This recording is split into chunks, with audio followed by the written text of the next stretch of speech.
Hi friends, എല്ലാവർക്കും ഗ്രീനാസ്കിച്ചനിലേക്ക് സ്വാഗതം. ഇന്ന് ഞാൻ തയ്യാറാക്കാൻ പോകുന്നത് വളരെ ഈസി ആയിട്ട് ഉണ്ടാക്കിയെടുക്കാൻ പറ്റുന്ന ഒരു ചിക്കൻ റോസ്റ്റിൻ്റെ റെസിപ്പിയാണ്. ഇത് കഴിക്കാൻ അതുപോലെ തന്നെ നല്ല ടേസ്റ്റുമാണ്. ബാച്ചിലേഴ്സിനൊക്കെ ആണെങ്കിൽ പെട്ടെന്ന് ഉണ്ടാക്കിയെടുക്കാൻ പറ്റുന്ന ഒരു റെസിപ്പിയാണിത്. അപ്പോൾ നമുക്ക് വീഡിയോയിലോട്ട് പോകാം. അതിനു മുന്നേ പുതിയതായിട്ട് എൻ്റെ ചാനൽ കാണുന്ന ആരെങ്കിലും ഉണ്ട്, പ്ലീസ് ഒന്ന് സബ്സ്ക്രൈബ് ചെയ്യണേ. ആദ്യം നമുക്ക് ചിക്കൻ റോസ്റ്റ് തയ്യാറാക്കാൻ വേണ്ടിയിട്ട് ഇതിലേക്ക് എന്തൊക്കെ സാധനങ്ങൾ വേണമെന്ന് നോക്കാം.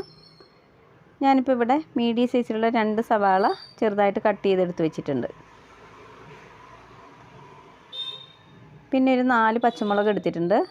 അതുപോലെ 1 ടേബിൾ സ്പൂൺ വെളുത്തുള്ളി ചതച്ചതും 1 ടേബിൾ സ്പൂൺ ഇഞ്ചി ചതച്ചതും എടുത്തിട്ടുണ്ട്. പിന്നെ കറിവേപ്പില കുറച്ച് കൂടുതൽ എടുത്തിട്ടുണ്ട്, റോസ്റ്റ് അല്ലേ, അപ്പോൾ കുറച്ച് കൂടുതൽ വേണം.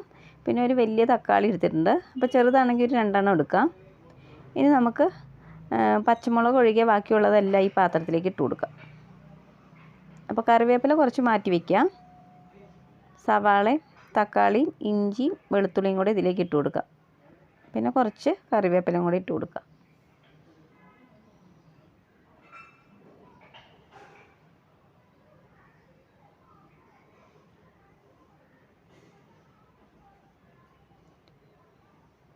ഇനി നമുക്ക് ആദ്യം ഇതെല്ലാം കൂടെ നന്നായിട്ടൊന്ന് ഞരടിയെടുക്കണം.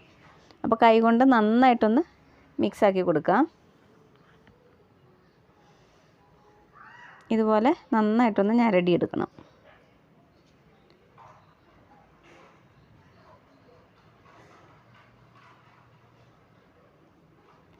ഇനി നമുക്കിതിലേക്ക് നമ്മൾ എടുത്ത് വെച്ചിരിക്കുന്ന ചിക്കൻ ഇട്ട് കൊടുക്കാം. ഞാനിപ്പോൾ ഇവിടെ 500 ഗ്രാം ചിക്കനാണ് എടുത്തിരിക്കുന്നത്. അപ്പോൾ അത് ഇതിലേക്ക് ഇട്ട് കൊടുക്കാം.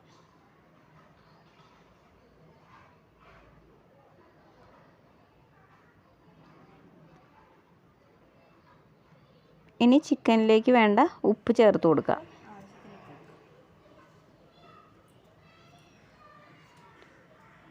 ഇതിൻ്റെ കൂടെ ഞാൻ 1 ടീസ്പൂൺ വിനാഗിരി ചേർത്ത് കൊടുക്കുന്നുണ്ട്. അപ്പോൾ വിനാഗിരിക്ക് പകരം വേണമെങ്കിൽ നാരങ്ങാനീര് ചേർത്ത് കൊടുക്കാം. ഇനി ഇതെല്ലാം കൂടെ നന്നായിട്ടൊന്ന് മിക്സാക്കി എടുക്കണം. ഇതിലിപ്പോൾ നമ്മൾ സവാളയും തക്കാളിയും ഒന്നും വഴറ്റുന്നില്ല. അതുകൊണ്ട് തന്നെ ഇത് ഉണ്ടാക്കിയെടുക്കാൻ വളരെ ഈസിയാണ്. പെട്ടെന്ന് കറി റെഡിയാകും. ഇതാ ചിക്കൻ വേകുന്ന ഒരു ടൈം മാത്രമേ വരുള്ളൂ, പെട്ടെന്നാവും. ഇതിപ്പോൾ ഇത്രയ്ക്ക് മതി. ഇനി നമുക്ക് കറി ഉണ്ടാക്കാൻ തുടങ്ങാം. അപ്പം ഞാനൊരു അടുപ്പത്തൊരു പാൻ വെച്ച് കൊടുത്തിട്ടുണ്ട്. ഇതൊന്ന് ചൂടായി വരുമ്പോഴേക്കും നമുക്കിതിലേക്ക് വെളിച്ചെണ്ണ ചേർത്ത് കൊടുക്കാം.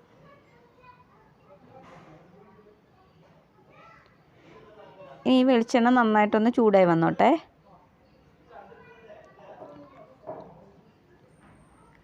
ഇപ്പോൾ നമ്മുടെ എണ്ണയൊക്കെ അത്യാവശ്യം ചൂടായി വന്നിട്ടുണ്ട്. ഇനി നമുക്ക് തീ ഓഫ് ചെയ്യാം. തീ ഓഫ് ചെയ്തതിന് ശേഷം ഇതൊന്ന് തണുത്ത് വന്നതിന് ശേഷം മാത്രം ഇതിലേക്ക് പൊടികൾ ഇട്ട് കൊടുക്കുക. ചൂടോടുകൂടെ പൊടികൾ ഇട്ട് കൊടുക്കരുത്. അപ്പോൾ പെട്ടെന്ന് പൊടികളൊക്കെ കരിഞ്ഞു പോകും. നമ്മുടെ കറിക്കൊക്കെ ഒരു കയ്പ്പ് രസം ഉണ്ടാവും. ആദ്യം നമുക്കിതിലേക്ക് 1/2 ടീസ്പൂൺ മഞ്ഞൾപ്പൊടി ചേർത്ത് കൊടുക്കാം. പിന്നെ 1 ടീസ്പൂൺ ഗരം മസാല പൗഡറും 1 ടീസ്പൂൺ മല്ലിപ്പൊടിയും കൂടെ ചേർത്ത് കൊടുക്കുക. പിന്നെ ഇതിലേക്ക് ഒരു 2.5 ടേബിൾ സ്പൂൺ പിരിയമുളക് പൊടിയും കൂടെ ചേർത്ത് കൊടുക്കുന്നുണ്ട്. അപ്പോൾ പിരിയമുളക് പൊടി അല്ലെങ്കിൽ 1.5 ടേബിൾ സ്പൂൺ ചേർത്ത് കൊടുത്താൽ മതി.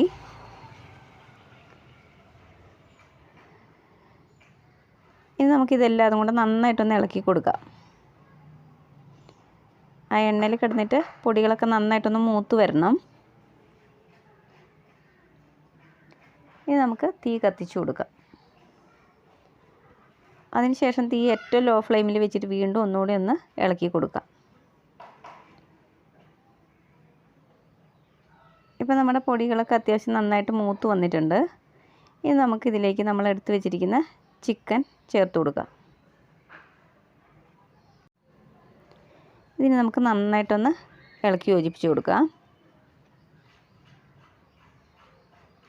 എല്ലാ വശത്തും പൊടിയാകത്തക്ക രീതിയിൽ നന്നായിട്ട് ഇളക്കി കൊടുക്കാം.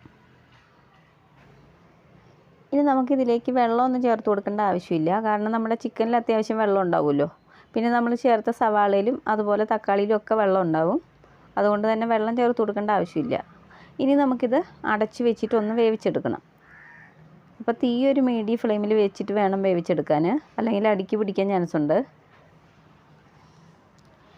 ഇപ്പോൾ ഒരു 5 മിനിറ്റ് കഴിഞ്ഞിട്ടുണ്ട്. അപ്പോൾ നമുക്കിതുപോലെ ഒന്ന് മൂടി തുറന്നിട്ട് ഇളക്കി കൊടുക്കാം.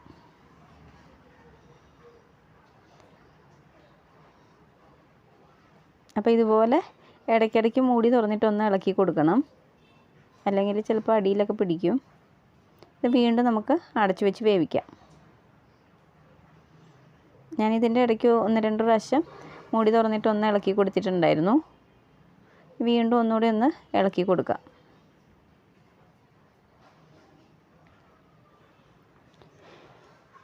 ഇപ്പം നമ്മുടെ ചിക്കനൊക്കെ ഒരു 1/4 ഭാഗത്തോളം വെന്ത് വന്നിട്ടുണ്ട്. ഈ ഒരു സമയത്ത് നമുക്കിതിലേക്ക് നമ്മൾ നേരത്തെ മാറ്റി വെച്ചിരിക്കുന്ന പച്ചമുളകും ബാക്കിയുള്ള കറിവേപ്പിലയും കൂടി ഇട്ട് കൊടുക്കാം. അപ്പോൾ പച്ചമുളകും കറിവേപ്പില ഈ ഒരു ടൈമിൽ ഇട്ട് കൊടുത്താൽ മതി. അപ്പോൾ നമ്മുടെ കറിക്കൊരു പ്രത്യേക ടേസ്റ്റാണ് കിട്ടുന്നത്. ഇതിന് നമുക്ക് വീണ്ടും ഒന്ന് നന്നായിട്ട് ഇളക്കി കൊടുക്കാം.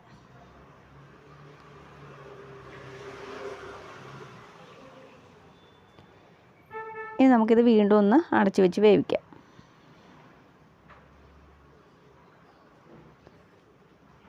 നന്നായിട്ട് ഒന്നുകൂടി ഒന്ന് ഇളക്കി കൊടുക്കാം. ഇപ്പം നമ്മുടെ സവാളയും തക്കാളിയൊക്കെ നന്നായിട്ട് വെന്തുടഞ്ഞ് വന്നിട്ടുണ്ട്.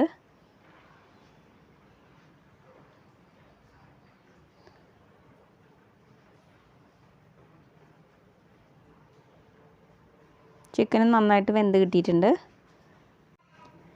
ഇനി നമുക്ക് അവസാനമായിട്ട് ഇതിലേക്ക് 1 ടീസ്പൂണ് തരിതരിപ്പായിട്ട് പൊടിച്ചിട്ടുള്ള കുരുമുളക് പൊടി ഇട്ട് കൊടുക്കാം. അതിൻ്റെ കൂടെ ഒരു 1/2 ടീസ്പൂൺ പെരിഞ്ജീരകം പൊടിച്ചതും കൂടി ഇട്ട് കൊടുക്കുന്നുണ്ട്. പിന്നെ ഒരു 1/2 ടീസ്പൂൺ പഞ്ചസാരയും കൂടെ ചേർത്ത് കൊടുക്കുന്നുണ്ട്. അപ്പോൾ ഈ അവസാനം ചേർത്ത പഞ്ചസാര ചേർക്കുന്ന ഒരു സ്റ്റെപ്പ് തികച്ചും ഓപ്ഷണലാണ്. വേണമെങ്കിൽ മാത്രം ഇട്ട് കൊടുക്കുക, അല്ലെങ്കിൽ ഇട്ട് കൊടുക്കണ്ട. പക്ഷേ അത് ചേർക്കുമ്പോൾ നമ്മുടെ കറിക്കൊരു പ്രത്യേക ടേസ്റ്റാണ്. ഇത് നന്നായിട്ടൊന്ന് ഇളക്കി യോജിപ്പിച്ച് കൊടുക്കുക.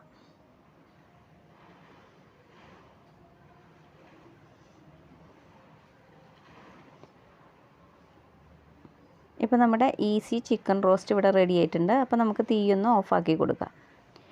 അപ്പോൾ നിങ്ങൾക്ക് ഈ വീഡിയോ ഇഷ്ടപ്പെട്ടിട്ടുണ്ടെങ്കിൽ ഒന്ന് ലൈക്ക് ചെയ്യണം, പിന്നെ നിങ്ങളുടെ കമൻസൊക്കെ ഒന്ന് അറിയിക്കണം. അപ്പോൾ മറ്റൊരു വീഡിയോയുമായി കാണുന്നവരെ ബായ്.